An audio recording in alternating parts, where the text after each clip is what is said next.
بسم اللہ الرحمن الرحیم۔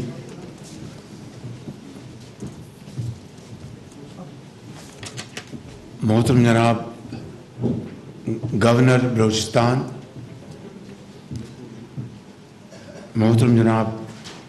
سید فیصل سبزواری منسٹر میری ٹائم، محترم جناب احسن اقبال صاحب منسٹر پلاننگ، محترم جناب خواجہ سعد رفیق صاحب وزیر ریلوے ایوییشن، محترم جناب مولانا اسد محمود صاحب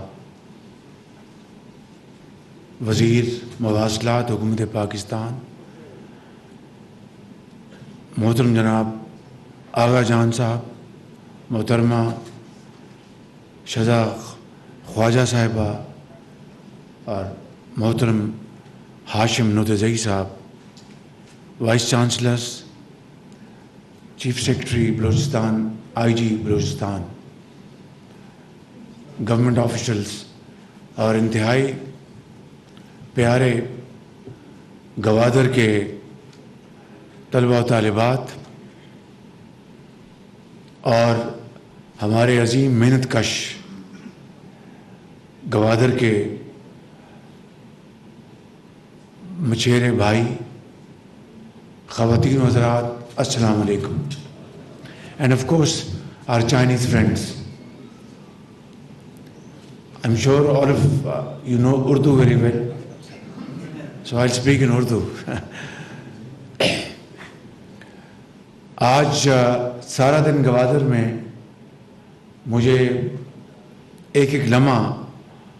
بڑا اطمینان کا اور مسرت کا گزر رہا ہے، اس لیے کہ جب میں 4 جون 2022 کو آیا تو انتہائی دکھ اور کرب میں واپس لوٹا کہ بلوچستان جو ہمارا ایک بہت خوبصورت اور پیارا صوبہ ہے، بسنے والے عظیم بلوچ پختون ہیں اور سیٹلرز ہیں اور دوسری قومیں آباد ہیں اور بہت دلیر لوگ ہیں بلوچستان کے، اور ان کو اللہ تعالیٰ نے بے پناہ وسائل سے نوازا ہے، مگر جب 4 جون کو میں یہاں سے لوٹا تو احساس ہوا کہ اس صوبے کو، اس صوبے کے عوام کو یکسر بھلا دیا گیا ہے. حالانکہ 2013 میں جب نواز شریف اس ملک کے تیسری بار وزیر اعظم منتخب ہوئے تو گوادر کی ترقی اور خوشحالی اور بلوچستان کی ترقی اور خوشحالی کے لیے انہوں نے بے پناہ اپنی وزراء کے ساتھ، احسن اقبال صاحب تشریف فرمائے، ان کے ساتھ مل کر اور وزیر خزانہ کے ساتھ مل کر بہت عوامی نوعیت کے منصوبے، ان کی منصوبہ بندی کی، اور جہاں میں کھڑا ہوں یہاں پہ پینے کے پانی کا منصوبہ بنایا گیا اربوں روپے کی لاگت کے ساتھ. یہاں پر بجلی ایران سے لانے کا منصوبہ بنایا گیا. یہاں پہ پنجگور سے ٹرانسمیشن لائن اس کو لانے کا منصوبہ بنایا گیا. یہاں پر سویج واٹر کی ٹریٹمنٹ کے لیے اس کا منصوبہ بنایا گیا، اور اس کے علاوہ بلوچستان میں کئی اور منصوبوں کے لیے بڑی ارک ریزی سے کام کیا گیا. لیکن جب میں آیا پچھلے سال 4 جون کو تو تمام کام 4 سال اس کے اوپر کوئی کام نہیں ہوا تھا. ہر چیز بند کر دی گئی تھی اور ہر چیز کو ختم کر دیا گیا تھا. سی پیک کے تحت گوادر پورٹ کا منصوبہ، یہاں پر انڈسٹریل زون اور دوسرے منصوبہ جات جس کی سی پیک کے تحت یہاں پہ تعمیر ہونی تھی، ایئرپورٹ، یہاں پہ ہسپتال جو کہ زیادہ تر چین کی گرانٹ سے یہ منصوبے بننے تھے، وہ سب ان کے اوپر کام بالکل ختم ہو چکا تھا۔ تو میں واپس اسلام آباد لوٹا ایک بڑے دکھی اور رنجیدہ دل کے ساتھ، مگر اسی مہینے دوبارہ 23 جون کو میں پچھلے سال واپس آیا، ہمت باندھ کر اور یہ فیصلہ کر کے کہ ہم نے اللہ کے فضل و کرم سے بلوچستان کے عوام کی تقدیر بدلنی ہے، یہ ہمارا فرض ہے۔ اور آج 15 مہینے کی مشقت اور مشکلات، بے پناہ مشکلات کے باوجود سیلاب آیا۔ آپ جانتے ہیں کہ اس پچھلے سال سیلاب کے دوران یہ خادم بلوچستان کے چپے چپے پہنچا، چاہے وہ سنگلاخ پہاڑ ہیں، چمن کے طرف قلعہ عبداللہ، قلعہ سیف اللہ اور دوسرے علاقے، میدانی علاقے، ہر جگہ میں پہنچا اللہ تعالیٰ کے فضل و کرم سے، اور اربوں روپے کی خطیر رقم وفاق سے بلوچستان کے متاثرہ خاندانوں کو 25,000 روپے فیکس ان کو ہم نے شفاف طریقے سے پہنچائی۔ یہ وفاق کی طرف سے 100 ارب روپے سندھ، بلوچستان، کے پی اور باقی متاثرہ علاقوں کے افراد کے لیے ہم نے وفاق سے تقسیم کیے، بے نظیر انکم سپورٹ پروگرام کے تحت، اور بڑے شفاف طریقے سے خود بلوچستان کی حکومت نے بھی اپنے وسائل مہیا کیے۔ اس کے لیے میں جناب سردار قدوس بزنجو صاحب جو وزیر اعظم، ان کا شکریہ ادا کرتا ہوں، ان کے چیف منسٹر کا، اور ان کی پوری ایڈمنسٹریشن اور پولیس کا۔ میں یہ کہنا چاہتا ہوں اپنے یہاں بیٹھے بزرگوں سے اور بھائیوں سے اور محنت کشوں سے اور طالب علموں سے کہ بلوچستان میں اللہ تعالیٰ نے جو معدنیات کی دولت آپ کو عطا کی ہے، یہ سوئی گیس کے آغاز سے لے کر آج تک ریکوڈک ہے، دوسرا وہ کون سا ہے جو سینڈک ہے، اور اس طرح کے بے شمار اور زمین میں مدفن یہ خزانے اللہ تعالیٰ نے بلوچستان کے اس صوبے میں اللہ تعالیٰ نے دیے ہیں، اور جس کے اوپر سب سے پہلا فائق حق بلوچستان کے عوام کا ہے، اس کے بعد کسی اور کا حق ہے۔ مگر اس کی تلاش کے لیے اور اس کے ایکسپلور کرنے کے لیے میں ایک مثال دیتا ہوں ریکوڈک کی۔ اربوں روپے اس کے جھگڑے کے اوپر پاکستان کے وسائل کے لگ گئے، جس طریقے سے وہ ڈیل ہوئی اس کو چیلنج کیا گیا، سپریم کورٹ کا فیصلہ آیا، آپ سب جانتے ہیں۔ اربوں روپے جھونک دیے گئے، وکیلوں کی فیسیں اور اخراجات، مگر عوام کو ایک دمڑی کا فائدہ نہ ہوا۔ اسی طریقے سے یہ جو علاقہ ہے گوادر کا، اس میں سب سے پہلا فائق حق گوادر کے عوام کا ہے، آپ کا ہے، اور اس کے لیے جو آپ کا گلہ رہا کہ جناب یہاں پر پورٹ تو بن رہی ہے، بندرگاہ تو بن رہی ہے، یہاں پر دوسرے ترقیاتی کام تو ہو رہے ہیں، لیکن عوام کے لیے کیا کیا گیا؟ یہ بڑا آپ کا جائز گلہ اور جائز سوال تھا، اور اس کا ظاہر ہے کہ اس کا سب سے پہلا اس کا جواب یہ ہونا چاہیے تھا کہ یہاں کے عوام کو پانی ملے پینے کا صاف، یہاں کے عوام کو روزگار ملے، یہاں پر لوگوں کو ان کو تعلیم ملے، ان کو علاج اور ادویات ملیں، ان کے لیے یونیورسٹیاں بنائی جائیں تاکہ ان کو احساس ہو کہ اگر گوادر پورٹ بنی ہے تو یہ کوئی خدا نخواستہ ان کے ساتھ کوئی زیادتی نہیں ہو رہی، بلکہ یہ تمام چیزیں، یہ تمام منصوبے جو بنائے جا رہے ہیں اس میں ان کی بہترین ترقی اور خوشحالی کا راز پنہا ہے، بلکہ اس سے پاکستان بھر میں اور دنیا میں یہ پاکستان کا نام بنے گا، تجارت ہوگی، جہاز آئیں گے۔ میں آپ کو آج ابھی صبح بھی بتایا، میں نے آج پھر بتانا چاہتا ہوں، اور یہ کوئی خود نمائی کے طور پر آپ کو یہ واقعہ نہیں بتا رہا۔ یہ بیٹھے ہیں میرے محترم بھائی، فیڈرل منسٹرز بیٹھے ہیں، گورنر صاحب بیٹھے ہیں، اور پروونشل ایڈمنسٹریشن بیٹھی ہے۔ گوادر پورٹ بن گئی مگر یہاں پر جہاز نہ ہونے کے برابر تھے۔ یہاں کی جو یہ سمندر ہے یہ دنیا کے گہرے ترین سمندروں میں شامل ہوتا ہے۔ اس کی جو ڈرافٹ ہے، ڈرافٹ کا مطلب ہے کہ جہاز کے تختے سے لے کے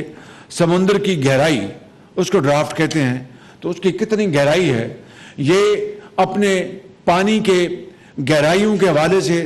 دنیا میں اس کا نام ہے، اور اس کا مطلب یہ ہے کہ بڑے بڑے وزنی جہاز یہاں پر آ سکتے ہیں، 1,00,000 ٹن کے، 70,000 ٹن کے، میں مثال دے رہا ہوں۔ مگر ڈریجنگ، یعنی ڈریجنگ کیا کہتے ہیں اردو میں، یہ اس کی بھل صفائی کہہ لیں، جس طرح نہروں کی بھل صفائی ہوتی ہے، یہ سمندر کی صفائی، تاکہ یہ ریت وہاں جو بیٹھ جاتی ہے، سیلٹ آتی ہے، اس کی صفائی برابر ہونی چاہیے۔ 2015 کے بعد اس کی صفائی نہیں کی گئی، اس کی ڈریجنگ نہیں کی گئی۔ جب میں آیا تو مجھے پتہ لگا کہ اس کی تو ڈریجنگ ہی نہیں ہوئی، اور ہمیں ایک نیا، یعنی مجھے بہت اس دن افسوس ہوا، بہت طبیعت خراب ہوئی کہ بھائی ایک بندرگاہ بنائی ہے اور وہاں پر اگر ڈریجنگ نہیں ہوگی تو وزنی جہاز کس طرح سامان لے کے آئیں گے، کیونکہ جتنا جہاز کا حجم زیادہ ہوتا ہے بڑا، اتنا اس کا کرایہ اس کا کم ہوتا ہے۔ یہ ایک مروجہ اصول ہے، چھوٹے جہاز آئیں گے اس کا کرایہ زیادہ ہوگا۔ تو بہرکیف میں بتا رہا ہوں کہ میں نے جو ہمارے جو نیول چیف ہیں ان کو میں نے فوراً رابطہ قائم کیا ایڈمرل نیازی صاحب سے، انہوں نے فوراً اس کی پوری تحقیق کے لیے جہاز بھجوایا۔ آج ہم نے کانٹریکٹ ایوارڈ کر کے بڑی تیزی سے ڈریجنگ صفائی کا کام شروع ہے، اور امید ہے کہ فروری مارچ میں یہ کام مکمل ہو جائے گا۔ اس کے بعد وزنی بھاری بھرکم جہاز یہاں پر آ سکیں گے۔ لیکن جو اصل بات وہ میں آپ کو بتانا چاہتا ہوں، اب بتائیں کہ یہاں پر گوادر میں جہاز آئیں گے تو اس کی مزدوری کن کو ملے گی؟ گوادر کے یہاں پر رہنے والوں کو۔ اس کا ٹرانسپورٹ کا ٹھیکہ کس کو ملے گا؟ اگر گوادر کے جن کے ٹرک ہیں، ڈرائیور ہیں، اس کی جو سٹوریج ہے وہ کہاں پہ ہوگی؟ اگر ہونی ہے تو وہ گوادر کے گوداموں میں اس کی سٹوریج ہوگی۔ تو اس کی یہ ساری جو یہ اکنامک سائیکل ہے اس کا فائدہ کس کو پہنچے گا؟ گوادر کے عوام کو اور بلوچستان کے عوام کو۔ مگر ہوا کیا کہ ان 5 سالوں میں صرف 1,00,000 ٹن یہاں پر سامان منگوایا گیا گوادر، اس لیے کہ اس حکومت کو یہ گوارا نہیں تھا کہ ہم بلوچستان جیسے دور افتادہ علاقے کی ترقی کریں، یہاں پر سی پیک کے تحت منصوبے آگے بڑھیں، خوشحالی کا ایک نظام ایک ہر طرف پھیل جائے۔ تو ہم نے ان کے زمانے میں 5 سالوں میں صرف 1,00,000 ٹن سامان بحری جہازوں سے یہاں پر آیا۔ اللہ تعالیٰ کے فضل و کرم سے ہمارے دور میں ان 15 مہینوں میں 6,00,000 ٹن کا سامان یہاں پر آیا اس گوادر کے ذریعے۔ تو یہ کیا ہے؟ یہ ایک محبت، ایک ذمہ داری، ایک تڑپ بلوچستان کی ترقی اور خوشحالی کے لیے، کیونکہ اگر پنجاب ترقی کرتا ہے تو وہ پاکستان کی ترقی نہیں ہے اکیلے، اگر سندھ اکیلا ترقی کرتا ہے تو وہ پاکستان کی ترقی نہیں ہے، اگر کے پی ترقی کرتا ہے تو پاکستان کی ترقی نہیں، جب تک کہ چاروں صوبے ترقی کے دوڑ میں یکساں دوڑ نہ رہے ہوں، اور اس میں بلوچستان جب تک اس دوڑ میں شامل نہیں ہوگا وہ صوبائی ترقی تو ہو سکتی ہے، وہ پاکستان کی ترقی نہیں ہے۔ تو اس لیے ہم نے دن رات کام کیا، بے پناہ مشکلات تھیں، IMF کا جھنجھٹ آپ جانتے ہیں کس طرح اللہ تعالیٰ نے اس کو سمیٹا۔ آج پاکستان ڈیفالٹ کے خطرے سے نکل چکا ہے۔ چین نے اس میں ہماری بے پناہ مدد کی ہے، سعودی عربیہ نے، UAE نے، قطر نے، یہ ہمارے برادر ممالک ہیں، انہوں نے ہماری بے پناہ مدد کی ہے۔ ابھی کل ہی چائنا نے $2.4 ارب کا قرضہ ایگزم بینک کا دوبارہ اس کو رول اوور کیا ہے 2 سال کے لیے۔ تو میرے بزرگوں، میرے بھائیوں اور میری بہنوں اور نوجوان بچوں اور بچیوں، میں آپ کو دل کے ساتھ بڑے ادب سے عرض کرنا چاہتا ہوں کہ جو آپ کا خیر خواہ ہو، جو آپ کی، اور پر آپ سے اس کے بدلے میں کوئی اس کی شرط نہ ہو کہ میں یہ کام کروں گا اس کے بدلے میں مجھے آپ یہ دیں گے، میں یہ کام کروں گا اس کے بدلے میں مجھے آپ دیں گے، نہ چین، نہ سعودی عربیہ، نہ UAE، نہ قطر، یہ کوئی ہم سے کسی قسم کی شرط نہیں منواتے، اس کے بغیر انہوں نے ہماری مدد کی ہے۔ تو آج جن لوگوں نے برے وقت میں ہمارا ساتھ دیا ہے اور وہ خیر خواہ ہیں، ان کی حفاظت کرنا بھی ہمارا فرض بنتا ہے۔ اگر یہ اللہ کا بھی حکم ہے کہ جو آپ کا جو بندے کا احسان مند نہ ہو، میرا احسان مند کس طرح ہو سکتا ہے؟ اس لیے میں آپ کو یہ ہاتھ جوڑ کے کہتا ہوں کہ بلوچستان کی ترقی اور خوشحالی کے لیے جہاں پر پاکستان اور صوبے نے اپنی ذمہ داری ادا کرنی ہے، وہاں پر دوست ممالک جو ہمارے خیر خواہ ہیں ان کو ساتھ ملا کر، کیونکہ اگر ہمیں جدید ٹیکنالوجی چاہیے تو وہ ان دوست ممالک سے آنی ہے، اگر ہمیں سرمایہ کاری چاہیے تو ان دوست ممالک سے آنی ہے۔ اب اگر میں مثال دے رہا ہوں کہ اگر وہ کسی ایک علاقے میں، یہ لورا لائی میں بات کر رہا ہوں، پشین میں یا نوشکی میں، کہیں اگر کوئی باہر سے سرمایہ کار آتا ہے اور سولر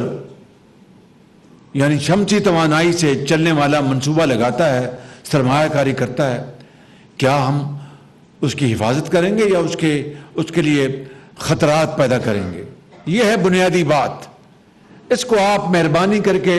ایک پلے باندھ لیں کہ جو ہمارے ساتھ مل کر سرمایہ کاری کر رہا ہے، ہم سے کچھ نہیں لے کے جا رہا، سرمایہ کاری کر کے منافع کماتا ہے اور خوشحالی کا ایک وہاں پر ایک دروازہ کھلتا ہے، تو ان کی حفاظت ہمارا فرض ہے، ان کی پروٹیکشن ہمارا فرض ہے۔ اگر ہم ان کی پروٹیکشن نہیں کریں گے تو یہاں پر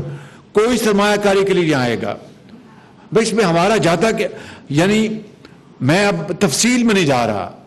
اگر وہ سرمایہ کاری کر رہے ہیں، لیٹ سے کوئی ایک علاقہ ہے، بنجر علاقہ ہے، وہاں پر شمسی توانائی آتی ہے، آپ اس کو بنجر کو آپ زرخیز زمین میں آپ اس کو بدلتے ہیں، آپ کی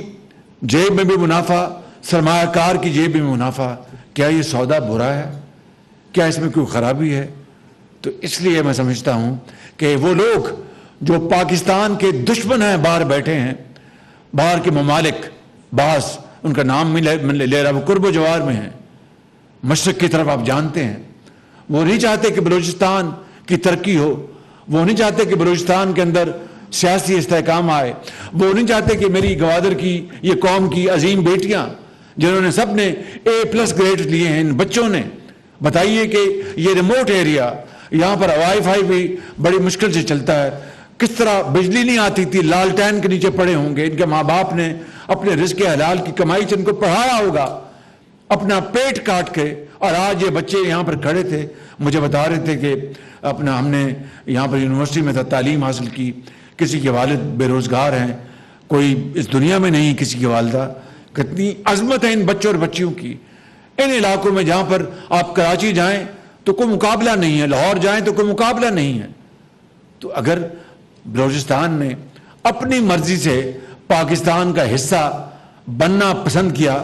تو نہ صرف ہمیں اس کی تعظیم اور تکریم کرنی چاہیے، بلکہ آگے بڑھ کر ہم اس خطے کو ہم ترقی اور خوشحالی کا عظیم خطہ بنا دیں، تبھی پاکستان کا مقصد پورا ہوگا، تبھی قائد اعظم کا خواب پورا ہوگا۔ میں دوسری بات یہ کرنا چاہتا ہوں کہ لیپ ٹاپس آج یہاں پر تقریب ہوئی اس صوبے کی، یہ لیپ ٹاپس چاروں صوبوں کی ملکیت ہے، اور ملکیت کا معیار میرٹ ہے۔ یہ بچے صرف میرٹ پر انہوں نے یہ لیپ ٹاپس لیے ہیں، یہ کسی امیر زادے کو یا امیر زادے کو نہیں مل رہے، وہ اپنے جیب سے خرچے، ان کا کام جانے، اللہ نے ان کو بہت وسائل دیے ہیں، وہ خرچیں، یہ حق ان کا ہے جنہوں نے لالٹین کے نیچے رات دن محنت کی، بجلی نہ ہونے کے بنا پر پنکھا نہیں چلتا تھا، انہوں نے پڑھا لکھا، آج پوری قوم نے ان کی تعظیم کی ہے، ان کی تکریم کی ہے۔ تو ہم نے بلوچستان کا جو شیئر ہے، حصہ لیپ ٹاپس میں، بلوچستان کی جو آبادی پاکستان کے حوالے سے تناسب جو ہے وہ 6% ہے، مگر میں نے احسن اقبال صاحب کو گزارش کی کہ ہمیں بلوچستان کا حصہ زیادہ رکھنا چاہیے، لہٰذا لیپ ٹاپس میں آپ کا حصہ 14% ہے، ڈبل ہے آپ کی آبادی سے، ڈبل ہے، ڈبل سے بھی زیادہ ہے۔ میرا بس چلے تو میں اس کو 20% کر دوں، لیکن پھر یہ فیصل سبزواری صاحب گلا کریں گے، پھر چودھری احسن اقبال گلا کرے گا، پھر یہ اسد محمود گلا کریں گے، جناب یہ کیا کیا آپ نے باقی صوبوں کو پیچھے چھوڑ دیا اور بلوچستان کو آپ آگے لے گئے۔ اس لیے کہ باقی صوبے آگے ہیں، بلوچستان پیچھے ہے، ہم نے بلوچستان کو آگے لے کے آنا ہے۔ تو جب ایک گھر میں جب ایک روٹی ہوتی ہے نا، تو پھر وہ چاروں بھائی وہ روٹی کو تقسیم کر کے کھاتے ہیں۔ جب اس گھر میں 4 روٹیاں ہوں تو چاروں بھائی پھر ایک روٹی کھاتے ہیں۔ وہ ہم انشاءاللہ اس منزل کی طرف روا دواں ہیں۔ انشاءاللہ 1 لاکھ لیپ ٹاپ پچھلے بجٹ کے حوالے سے آج تقسیم ہوئے۔ جو نیا بجٹ ہے 23,024 کا، اس کے اندر 1 لاکھ لیپ ٹاپ اور رکھا ہے ہم نے۔ اور میں احسن اقبال صاحب اور آپ سب سے معافی مانگ کے آج میں اعلان کرنا چاہتا ہوں کہ اگلا جو کوٹا ہے بلوچستان کا اس سال کے لیپ ٹاپ میں سے وہ 14 کے بجائے 18% کر دیں گا۔